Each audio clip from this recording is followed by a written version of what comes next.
Hello students, welcome to SRPS online classes. Today I am going to teach you second chapter from Geography. Class 9, Physical Features of India.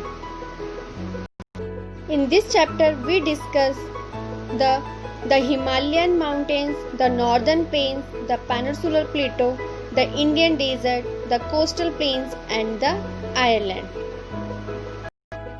India is characterized by great diversity in its landforms with respect to relief, structure and rock formation. India has the vast stretches of plain land and rugged terrain with mountains and valleys in north, coastal regions in south, desert in the west, dense forest and rolling hills in the east. Besides this, there are plateaus in the peninsular region and Ireland.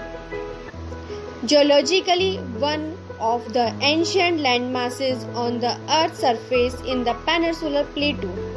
The Himalayas and the northern plains are the most recent landforms. The peninsular plateau is the most stable and blocks where the Himalayas mountain from the unstable zone. The Himalayas are the young fold mountains with high peaks, deep valleys and fast flowing perennial rivers. The northern plain consists of alluvial deposits and the peninsular plateau has gently rising hills and wide valleys composed of igneous and metamorphic rocks. The Himalayan mountains. The Himalayas stretch over the northern borders of India. These mountains are located between the gorges of the Indus River in the north, western Pakistan on the west and Brahmaputra River in the east. The Himalayas cover a distance of about 2,400 km, having width of 400 km in Ladakh and Kashmir, which narrows down to 150 km in Arunachal Pradesh. The Himalayas consist of three parallel ranges in its longitudinal extent. First Himadri, second Himachal, third Shivaliks. Some of the important passes of the Himalayas from west to east are Shipkila, Nathula and Bomdila. The Baltora and the Siachen are the famous glaciers. The Kailash Mansarovar region is where the Indus, Satluj and the Sangopa Brahmaputra have their origins. The southern slope of the Indian Himalayas are steep while the northern slope facing Tibet are much gentler. Now see on the map, this is the upper part of completely covered by the Himalaya ranges. Okay. These are the some famous ranges in India: Ladakh Plateau,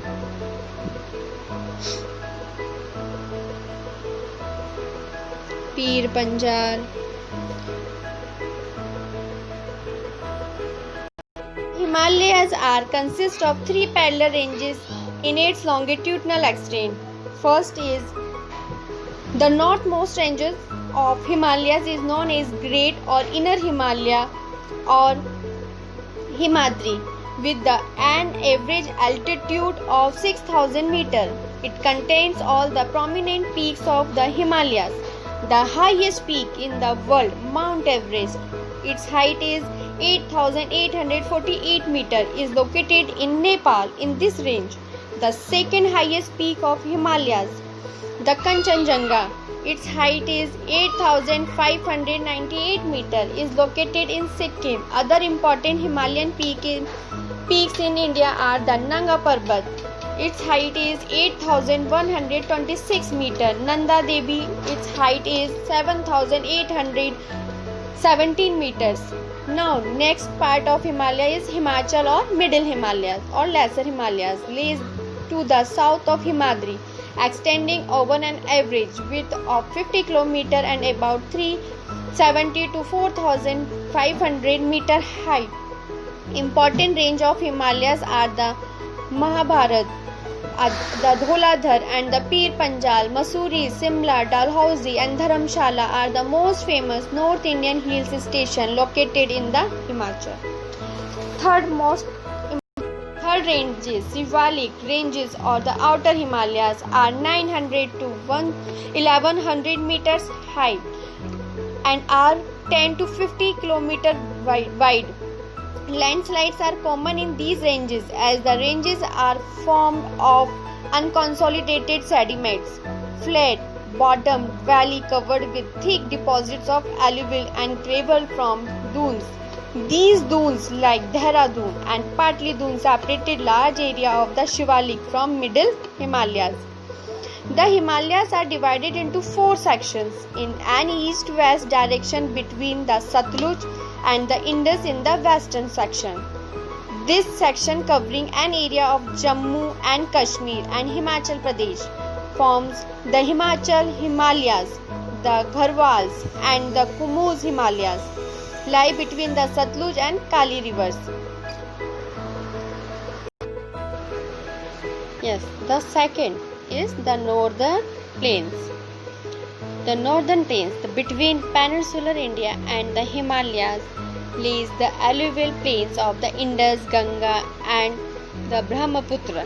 These plains, called the Indo-Gangetic lowland, stretch in a great arc from the Arabian Sea to the Bay of Bengal. They are 2,400 km long and spread over an area of 7 lakh square km. They are 240 and 320 km broad. Within this region lies the most productivity and most densely populated region of India.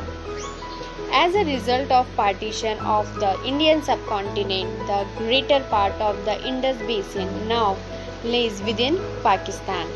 All 3 of the great rivers that water and lowland, the Indus, the Ganga and the Brahmaputra, are fed by the permanent glacier of the Himalayas.